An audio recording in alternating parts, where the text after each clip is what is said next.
Hello, I'm Stephanie, and I'm coming to you from Miami International Airport. I love to travel, and I'm really excited that today I'm on my way to Cuba. And going to Cuba is really complicated and difficult for Americans, and so in this video, I kind of wanted to help you figure out how to do it and maybe share some resources with you that I found along the way. And yeah, and I'm going to continue my videos when I get to Cuba. Actually, I'm going to have a couple more videos I'm planning. They're all going to be short because I'm not sure what the Wi-Fi is going to be like in Cuba. So to get started, let's see. Question number one that people are asking me when I tell them to go to Cuba is like, can you even go to Cuba? So can you even go to Cuba? I guess that's the first question you have to ask. Well, there are actually 12 categories, reasons, policies, I guess, ways that you can go to Cuba.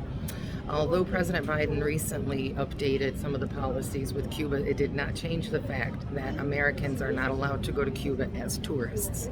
You have to qualify under one of these 12 categories. The 12 categories are listed in a link below. The 12 categories include things like academic research, visiting family members, religious purposes, journalistic activities, etc. I can't really get into the details and like tell you which one you fit, whether or not something that you're doing it would allow you to be going under one of those categories.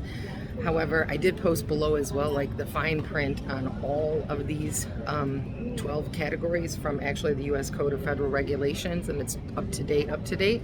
So you can get a better look there and see if what you're doing qualifies under one of those categories. Also, there are actually attorneys who specialize in helping you go to Cuba. Most of them are based out of Miami, but a quick Google search will help you figure that out. All right, second thing to know, like what do you gotta have? What do I need to do to be able to travel to Cuba? So once you fit under one of those 12 categories and you're ready to go, there are still a lot of things that you need to do.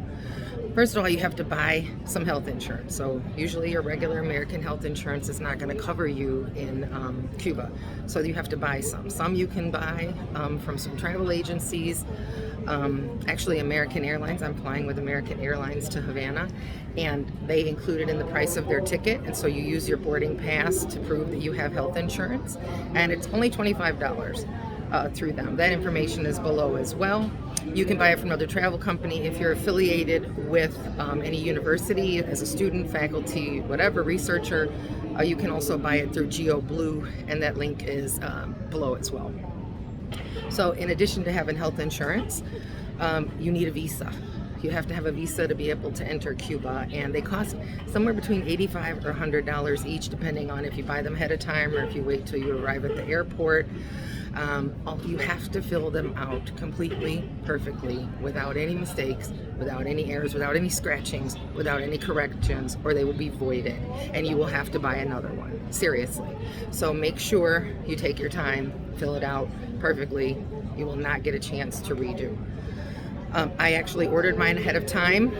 That link is below as well. Through the American Airlines website, where it gave me the link to order one ahead of time. We filled it out at home so that we didn't have to worry about being rushed here. But you can get them at the airport here in Miami and do them at the last minute, although they cost a little more.